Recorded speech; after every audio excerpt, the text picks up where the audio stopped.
Paul, apôtre de Jésus-Christ, par la volonté de Dieu, pour annoncer la promesse de la vie qui est en Jésus-Christ, à Timothée, mon enfant bien-aimé, que la grâce, la miséricorde et la paix te soient données de la part de Dieu le Père et de Jésus-Christ notre Seigneur. Je rends grâce à Dieu que mes ancêtres ont servi et que je sers avec une conscience pure, de ce que nuit et jour je me souviens continuellement de toi dans mes prières, me rappelant tes larmes et désirant te voir afin d'être rempli de joie, gardant le souvenir de la foi sincère qui est en toi, qui habita d'abord dans ton aïeul Loïs et dans ta mère Eunice, et qui, j'en suis persuadé, habite aussi en toi. C'est pourquoi je t'exhorte à ranimer la flamme du don que tu as reçu par l'imposition de mes mains, car ce n'est pas un esprit de timidité que Dieu nous a donné, au contraire son esprit nous remplit de force, d'amour et de sagesse. N'aie donc point honte du témoignage à rendre à notre Seigneur, ni de moi son prisonnier, mais souffre avec moi pour l'Évangile, par la puissance de Dieu. Il nous a sauvés et il nous a adressé une sainte vocation, non à cause de nos œuvres, mais selon son propre dessein et selon la grâce qui nous a été donnée en Jésus-Christ avant les temps éternels et qui a été manifestée maintenant par la venue de notre Sauveur Jésus-Christ, qui a réduit la mort à l'impuissance et a mis en évidence la vie et l'immortalité par l'Évangile. C'est pour cet Évangile que j'ai été établi prédicateur et apôtre, chargé d'instruire les païens, et c'est à cause de cela que je souffre ces choses, mais je n'en ai point honte, car je sais en qui j'ai cru, et je suis persuadé qu'il a la puissance de garder mon dépôt jusqu'à ce jour-là. Retiens dans la foi et dans l'amour qui est en Jésus-Christ le modèle des saines paroles que tu as reçues de moi. Garde le bon dépôt par le Saint-Esprit qui habite en nous. Tu sais que tous ceux qui sont en Asie m'ont abandonné, entre autres Phygèle et Hermogène. Que le Seigneur répande sa miséricorde sur la maison d'Onésiphore, car il m'a souvent consolé, et il n'a pas eu honte de mes chaînes. Au contraire, lorsqu'il est venu à Rome, il m'a cherché avec beaucoup d'empressement, et il m'a trouvé. Que le Seigneur lui donne d'obtenir miséricorde auprès du Seigneur en ce jour-là. Tu sais mieux que personne combien de services il m'a rendu à Éphèse. Toi donc, mon enfant, fortifie-toi dans la grâce qui est en Jésus-Christ. Et ce que tu as entendu de moi en présence de beaucoup de témoins, confie-le à des hommes fidèles qui soient capables de l'enseigner aussi à d'autres. Souffre avec moi comme un bon soldat de Jésus-Christ. Il n'est pas de soldat qui s'embarrasse des affaires de la vie s'il veut plaire à celui qui l'a enrôlé, et l'athlète n'est pas couronné s'il n'a pas combattu suivant les règles. Le laboureur qui peine doit être le premier à recueillir les fruits. Comprends ce que je dis, car le Seigneur te donnera de l'intelligence en toutes choses.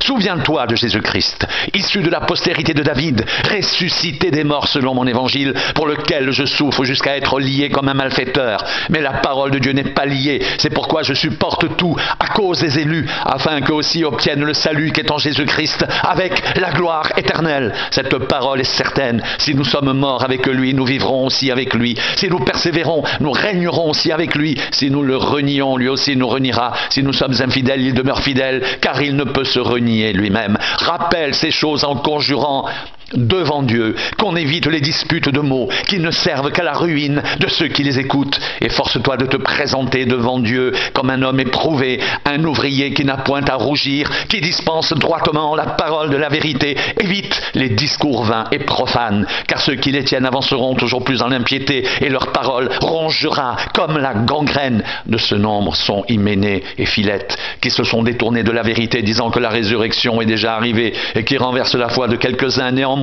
le solide fondement posé par Dieu subsiste avec ces paroles qui lui servent de sceau. Le Seigneur connaît ceux qui lui appartiennent, et quiconque prononce le nom du Seigneur, qu'il s'éloigne de l'iniquité. Dans une grande maison, il n'y a pas seulement des vases d'or et d'argent, mais il y a aussi des vases de bois et de terre. Les uns sont des vases d'honneur, les autres d'un usage vil.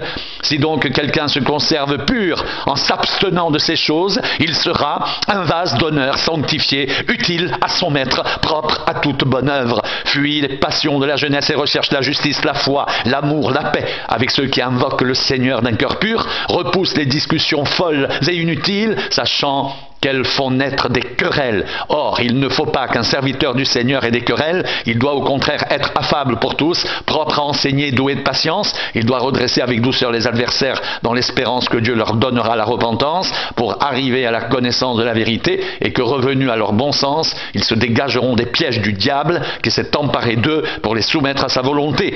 Sache que dans les derniers jours, il y aura des temps difficiles, car les hommes seront égoïstes, amis de l'argent, fanfarons, hautains, blasphémateurs, rebelles à leurs parents, ingrats, irreligieux, insensibles, déloyaux, calomniateurs, intempérants, cruels, ennemis des gens de bien, traîtres, emportés, enflés d'orgueil, aimant le plaisir plus que Dieu, ayant l'apparence de la piété, mais reniant ceux qui ont fait la force. Éloigne-toi de ces hommes-là. Il en est parmi eux qui s'introduisent dans les maisons et qui captivent de faibles femmes chargées de péché, agitées par des passions de toute espèce, apprenant toujours et ne pouvant jamais arriver à la connaissance de la vérité. De même que Janès et Jambres s'opposèrent à Moïse, de même ces hommes s'opposent à la vérité, étant corrompus d'entendement, réprouvés en ce qui concerne la foi, mais ils ne feront pas de plus grands progrès, car leur folie sera manifeste pour tous, comme le fut celle de ces deux hommes. Pour toi, tu as suivi de près mon enseignement, ma conduite, mes projets, ma foi, ma douceur, mon amour, ma constance, mes persécutions, mes souffrances. À quelle souffrance n'ai-je pas été exposé à Antioche, à Icône, à Lystre? Quelle persécution n'ai-je pas supporté? Et le Seigneur m'a délivré de toutes. Or, tous ceux qui veulent vivre pieusement en Jésus-Christ seront persécutés, mais les hommes méchants et imposteurs avanceront toujours plus dans le mal, égarant les autres et égarés eux-mêmes. Toi, demeure dans les choses que tu as apprises et reconnues certaines, sachant de qui tu les as apprises dès ton enfance. Tu connais les saintes lettres qui peuvent te rendre sage à salut par la foi en Jésus-Christ. Toute écriture est inspirée de Dieu et utile pour enseigner, pour convaincre, pour corriger, pour instruire dans la justice, afin que l'homme de Dieu soit accompli et propre à toute bonne œuvre.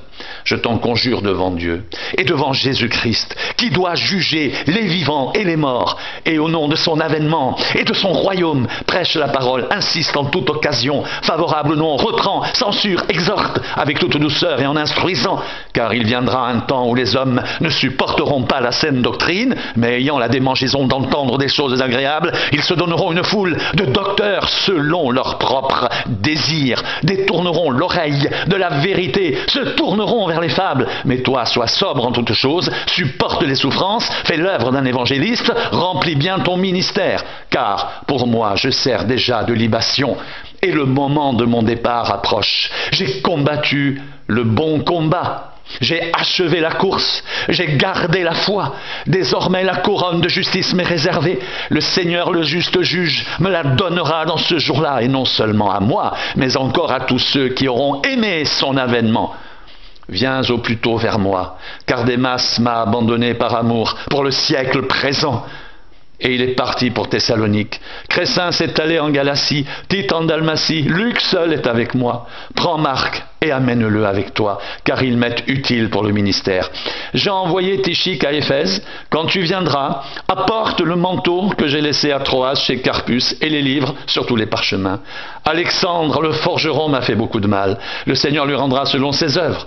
Garde-toi aussi de lui, car il s'est fortement opposé à nos paroles. Dans ma première défense, personne ne m'a assisté, mais tous m'ont abandonné, que cela ne leur soit point imputé. C'est le Seigneur qui m'a assisté, qui m'a fortifié, afin que la prédication soit accomplie par moi, et que tous les païens l'entendent, et j'ai été délivré de la gueule du lion. Le Seigneur me délivrera de toute œuvre mauvaise, et il me sauvera pour me faire entrer dans son royaume céleste. À lui soit la gloire au siècle des siècles. Amen. Salut Prisca et Aquilas, et la famille d'Onésiphore. Éraste est resté à Corinthe, et j'ai laissé Trophime malade à Milet.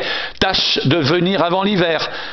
Eubulus, Pudens, Linus, Claudia et tous les frères te saluent. Que le Seigneur soit avec ton esprit, que la grâce soit avec vous.